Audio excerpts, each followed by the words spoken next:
Bonjour et merci de nous retrouver sur le plateau d'Un cœur qui écoute votre émission de spiritualité. Aujourd'hui, nous avons le plaisir de recevoir le frère Rémi Chéneau. Bonjour frère. Bonjour. Alors, vous êtes dominicain et vous êtes venu du Caire. Oui. Vous travaillez aujourd'hui comme secrétaire général de l'Institut dominicain d'études orientales. Oui. C'est bien cela. Oui. Vous êtes aussi l'auteur d'un petit livre intitulé « Les voix du silence » paru aux éditions du Cerf. Moi, j'ai trouvé que c'était un petit bijou pour entrer dans la vie spirituelle et pourquoi pas rencontrer Dieu, tout simplement. Alors, vous allez nous en parler au travers de votre expérience personnelle dans un instant. Le temps de nous lire un extrait de texte de votre choix, carrément tiré du livre. Très bien. Donc, j'ai choisi à la page 47 un petit passage que je le retrouve, le voilà. Il s'agit encore une fois de ne pas fabriquer l'expérience spirituelle. Vous ne fabriquez pas l'autre, l'ami, Dieu. Vous ne fabriquez pas ses paroles, mais vous accueillez son silence. Vous ne fabriquez pas votre entrée dans sa temporalité, dans son temps, mais vous la laissez entrer en vous. Vous ne vous quittez pas vous-même pour rejoindre l'ami, mais bien plus simplement, vous êtes là, et il est là, et vous vous accueillez l'un l'autre,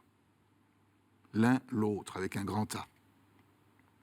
Et au bout du silence, il y a encore le silence. Et puis, rien d'autre. Voilà. Un peu énigmatique peut-être comme introduction, mais... Alors, aidez-nous. Oui, mais c'est-à-dire ce livre, je l'ai écrit en fait d'abord en pensant à tous les adeptes de spiritualité non chrétienne, non religieuse, spiritualité laïque, comme on dit parfois. Et j'ai essayé de parler un peu leur langage. Enfin, j'ai essayé.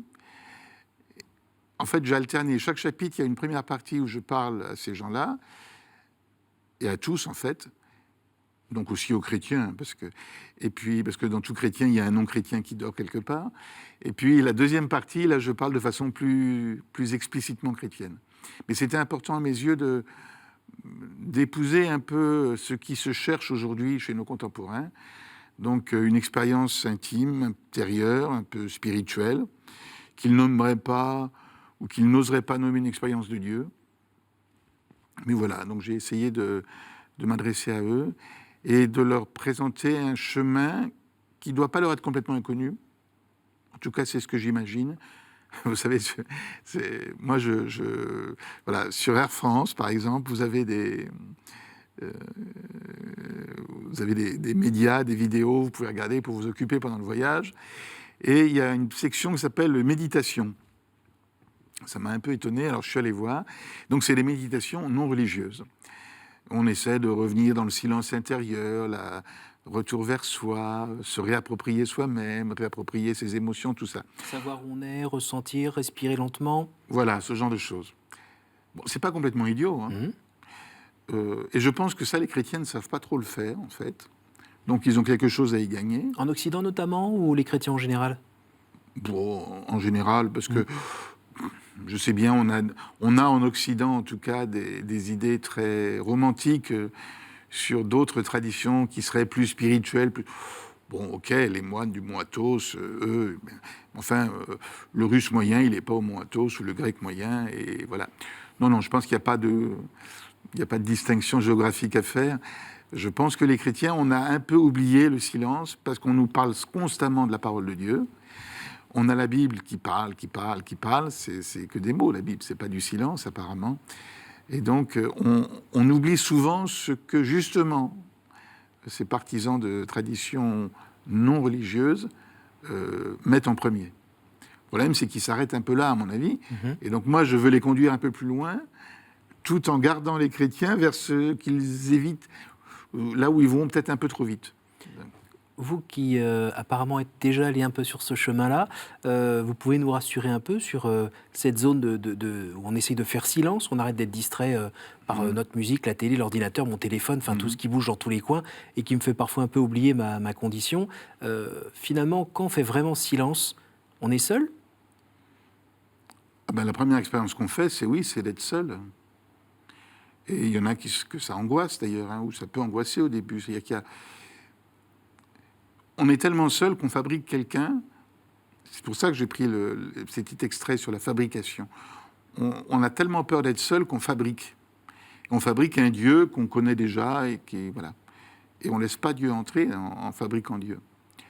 Donc toute la question pour moi, c'était aussi de faire comprendre que il y avait que l'expérience du silence de Dieu est une expérience qui nous est donnée, que nous ne fabriquons pas. Quand on fabrique quelque chose. Et là, il s'agit de voir qu'il n'y a rien et que c'est ce rien qui est quelque chose. Bon, c'est paradoxal, hein, mais c'est difficile de ne pas en parler de façon paradoxale, en fait. Alors, on parle toujours de Dieu qui est plus intime à moi-même que moi-même. Oui. Concrètement, dans votre expérience personnelle, ça veut dire quoi ? Dans mon expérience personnelle, ça a changé. Quand on est tout jeune, quand on est enthousiaste, on fait des expériences spirituelles assez fortes.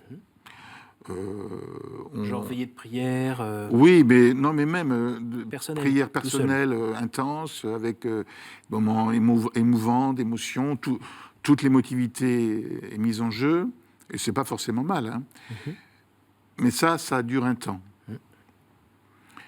C'est un temps béni, hein, il ne faut pas le mépriser, c'est un temps précieux, mais ça ne dure qu'un temps.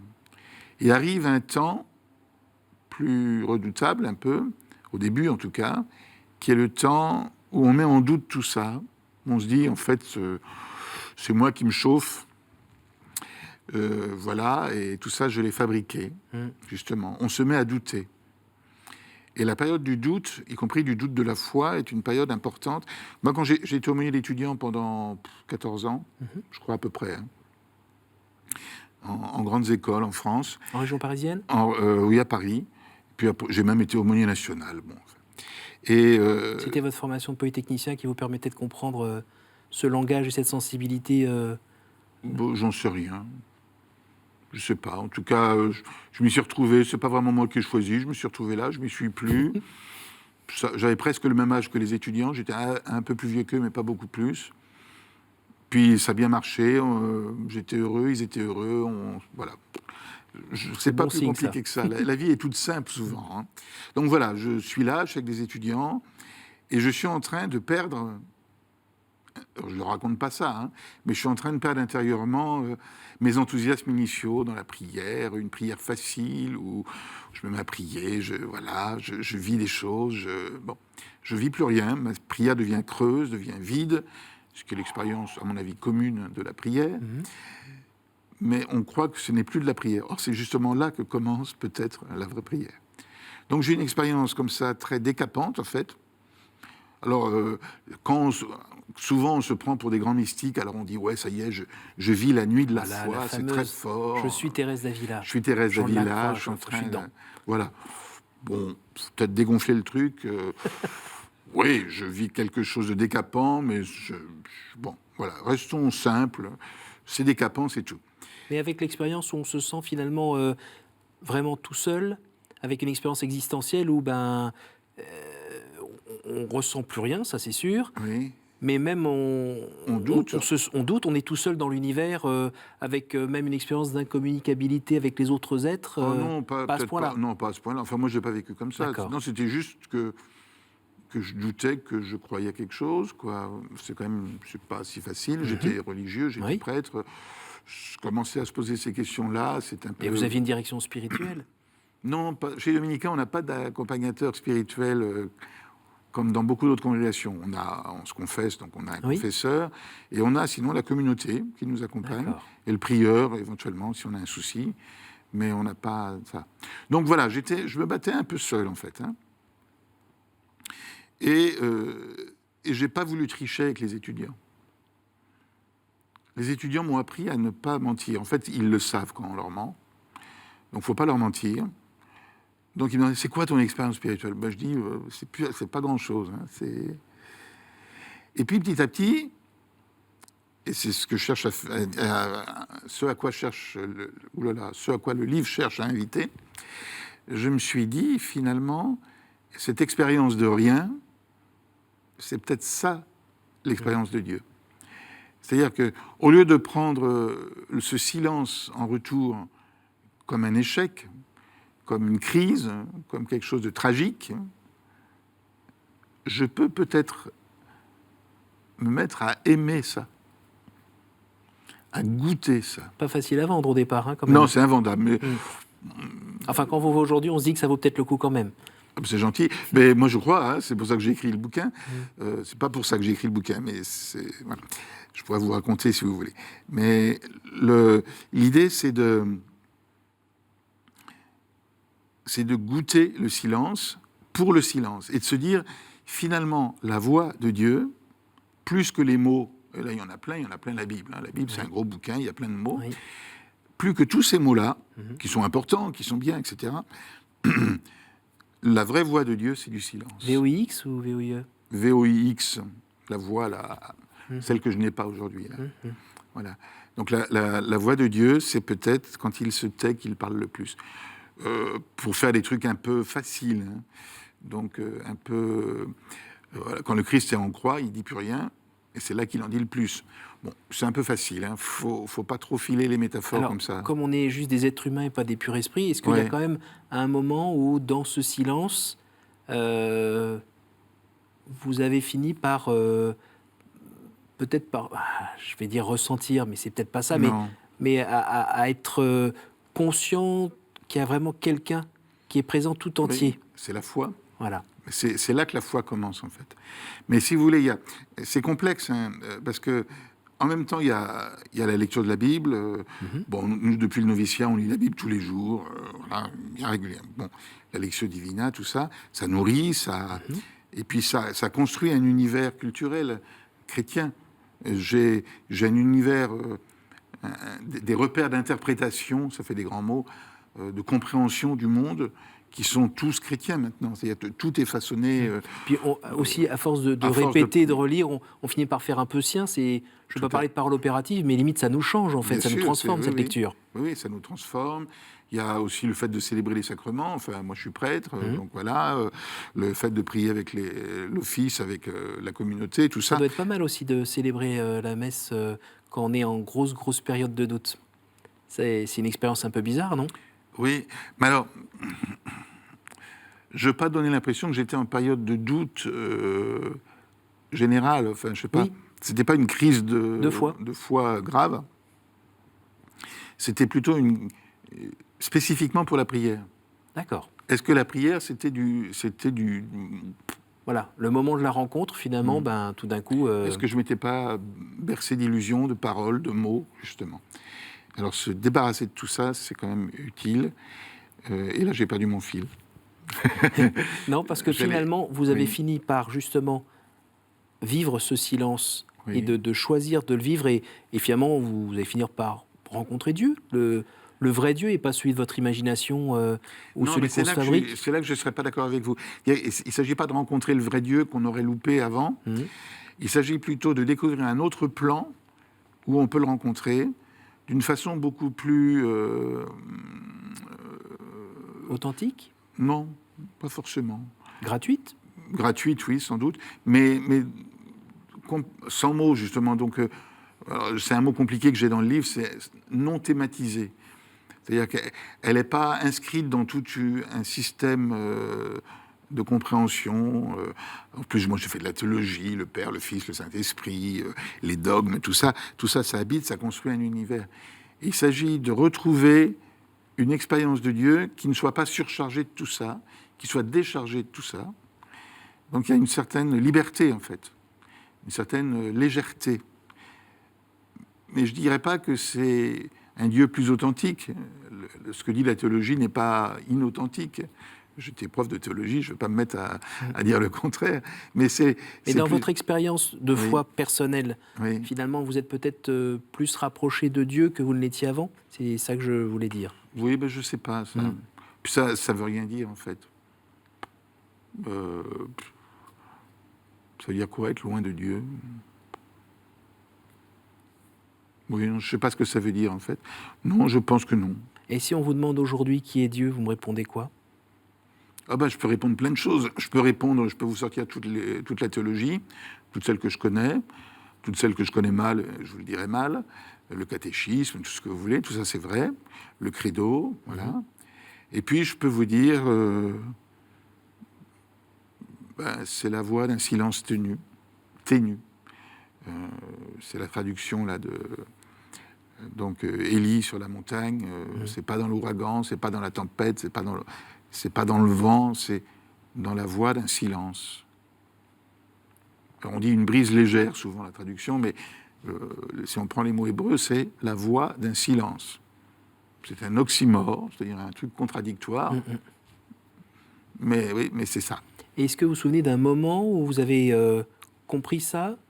Mais je vous dis, il n'y a pas un moment. C'est pas un moment, hein, c'est un cheminement. C'est un cheminement, mais ça s'est fait grâce aux étudiants qui me poussaient à raconter quelque chose, et je m'apercevais que ce que j'allais leur répondre était du truc fabriqué. Et je ne voulais pas faire ça, et donc j'ai eu à dire autre chose. Alors au début, j'avais plus grand-chose à dire, donc ça m'inquiétait un peu, et puis maintenant, je pense que je sais quoi dire. Et alors, les années passant, est-ce que vous avez progressé, grandi, vous êtes enrichi? Qu'est-ce que ça a changé dans votre vie ordinaire? Je ne suis pas un grand mystique, hein, donc je ne me prends pas pour Thérèse Avila. Non, j'en sais rien, mais c'est plutôt aux autres de le dire. Je pense que on gagne en intériorité, on gagne en... Je suis de plus en plus silencieux avec l'âge. Oui, ça je crois. Ça, c'est parce que vous entendez moins. Aussi, sans doute, oui. C'est un peu vache de dire ça. C'est de l'humour, pardon. Oui, non, mais bon, ça, je le prends. Mais non, je sais que la surdité va arriver, hein, mais non, je pense que... Là, elle ne vous fait pas peur, en tout cas. Puisque cette surdité ne vous fait pas peur, puisque ça sera des moments encore... le silence, vous l'apprivoisez. Oui, mais c'est une coupure de communication quand même qui peut être dure. Hein. Non, mais ce que je veux dire, c'est... je trouve que les gens parlent trop, en fait. C'est peut-être ce que je suis en train de faire, là. On parle trop en ne disant pas grand-chose, quoi. Il faudrait mieux parler moins et parler plus juste, ou je sais pas. Mais c'est très difficile. Chez les dominicains, on n'arrête pas de parler. On est l'ordre des prêcheurs. Pour enseigner, normalement. Pour enseigner, mais aussi pour débattre entre nous de tout, pour décider, on a des chapitres tout le temps, on se réunit, on parle, on cause. Et c'est très difficile de gérer sa parole dans les... Et moi, j'ai toujours eu tendance à trop parler. Alors, il y a des fois, et c'est très difficile de trouver le bon équilibre de la parole. Alors ça, j'espère gagner ça progressivement. Je rêverai peut-être jamais, hein. C'est les tempéraments aussi. Hein. Mais c'est pas très important. Alors, dites-nous quand même, comment vous êtes tombé dans la marmite? Vous êtes né en 59 du côté d'Argenteuil. C'était quoi? Dans une famille catho où il y avait... Non, je suis né à Argenteuil en 1959. J'avais un frère jumeau, j'avais un grand frère.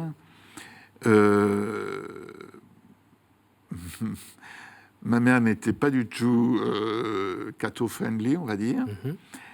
On a été baptisés petits, voilà, mais dès qu'on a pu arrêter le caté, on a arrêté. Voilà, et on n'avait pas... Tout début, quand on était tout petit, on allait à la messe avec notre père, pas avec notre mère. Mais après, on n'y allait plus. Dès qu'on a pu ne plus y aller, on n'y a pu aller. Voilà, donc en fait, une famille, comme on dit, sociologiquement catho, mais pas pratiquante du tout. Et avec une pointe d'hostilité un peu du côté de ma chère mère. Là, pour si elle voit cette émission, qu'est-ce qu'elle va dire? Et que vous êtes en vérité. Ouais. Et puis comment vous êtes fait rattraper alors? En fait, c'est des histoires d'amitié. C'est-à-dire que si vous voulez tout savoir, donc j'ai fait une grande école, vous l'avez dit tout à l'heure, Polytechnique, bon, toujours pas catho le gars. Puis on s'ennuie. La première année, c'est service militaire, en gros, hein, à l'époque, je sais pas aujourd'hui. Et on s'ennuie beaucoup quand même, surtout le week-end où il n'y a rien à faire. Et on part pas en permission, donc on est coincé à la caserne. Et les plus rigolos, c'était les cathos. Donc je les accompagnais, y compris à la messe, où je comprenais rien, mais c'était pour passer du temps avec eux, quoi. C'était sympa. Voilà. Et puis, de fil en aiguille, bon, après, on s'est retrouvés dans des régiments différents. Et puis, il y en a un qui m'a téléphoné une fois depuis son régiment. Il y a un pèlerinage militaire à Lourdes, tu devrais venir. Pourquoi pas? Alors j'y suis allé. Je vais scandaliser vos auditeurs, nos auditeurs, nos téléspectateurs. J'ai passé mon temps à boire.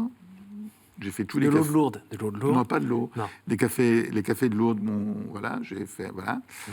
Et je n'ai à peu près aucun autre souvenir de ce pèlerinage militaire, sauf qu'à un moment, à une célébration, il y avait des trucs gratuits qui étaient donnés. C'était des évangiles papier recyclé, donc j'en ai piqué un. C'était gratuit, c'est pas piqué. Voilà, dans ma valise, je rentre un peu bourré. Enfin non, peut-être pas à ce point-là, mais quand même. Et puis, bon bref, quelques mois après, je me retrouve à m'ennuyer toujours au service militaire. Je vous dis, on s'ennuie souvent. Et je retombe sur ce bouquin, je le lis, j'y crois. Voilà. C'est comme ça que ça m'est venu, que ça m'est tombé dessus. Oh. Alors après, il y a eu tout un chemin d'apprentissage. En plus, j'y connaissais rien, donc je savais pas. Notre père, je savais pas je ne le connaissais pas, moi. Puis j'osais pas demander aux autres parce que j'avais l'impression d'être ridicule si je demandais. Alors que maintenant, je sais qu'ils auraient été ravis de voir un petit qui découvre. Vous les avez gardés, ces amis? Ah oui, mais ils savent pas tous ce que j'ai mon chemin. Voilà. Donc c'est comme ça que ça s'est fait. Bon, puis après, ça s'est développé, mais... Alors, si on regarde aujourd'hui, vous avez voulu partager donc avec ce livre, Les Voix du silence, quelque chose d'essentiel pour vous. Est-ce que vous pouvez nous dire pourquoi vous avez voulu l'écrire, ce livre? Oui, c'est ce que je vous ai envoyé une perche tout à l'heure.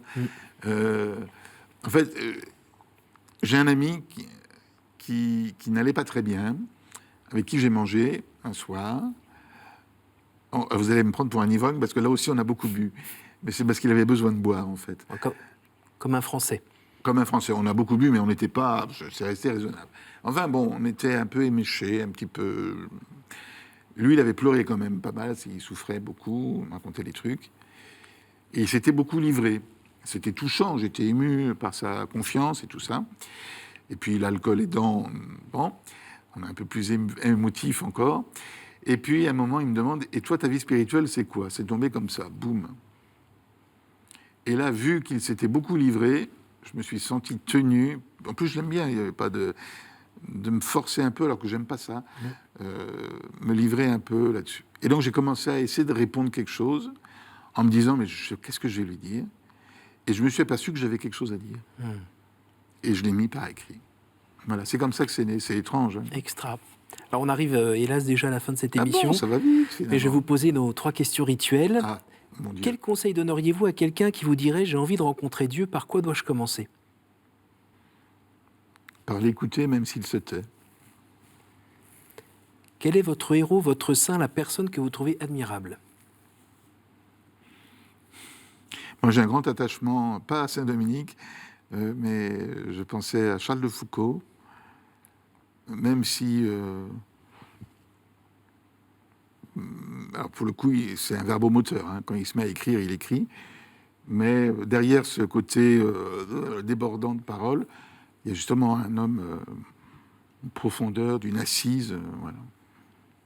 Au jour du jugement, qu'aimeriez-vous que Dieu vous dise? Je sais pas, un truc rigolo. Pas un truc sérieux, du genre, ça va, pas trop chaud. Non, parce que j'ai toujours trop chaud, moi. Donc, mais un truc comme ça, voilà. Pas voilà. Rien de compliqué, rien de formidable. Oh, non, un truc rigolo. Mais à lui d'inventer, je lui fais confiance. Mais voilà, un truc rigolo. Merci beaucoup, frère. Merci pour ce partage. Donc, je rappelle que vous venez de publier Les Voix du silence aux éditions du Cerf, que j'ai trouvé vraiment petit bijou très utile aujourd'hui pour tous ces gens qui cherchent, qui sont un peu troublés, qui ont quand même peur d'être tout seuls en silence. Se retrouver tout seul, quoi. Mais en fait, ils ne seront pas tout seuls. C'est ce que vous dites. Merci à vous tous pour votre fidélité. Si vous voulez revoir cette émission, bien notre site qui s'affiche en bas, www.ktotv.com. N'hésitez pas à partager cette émission autour de vous. À la semaine prochaine.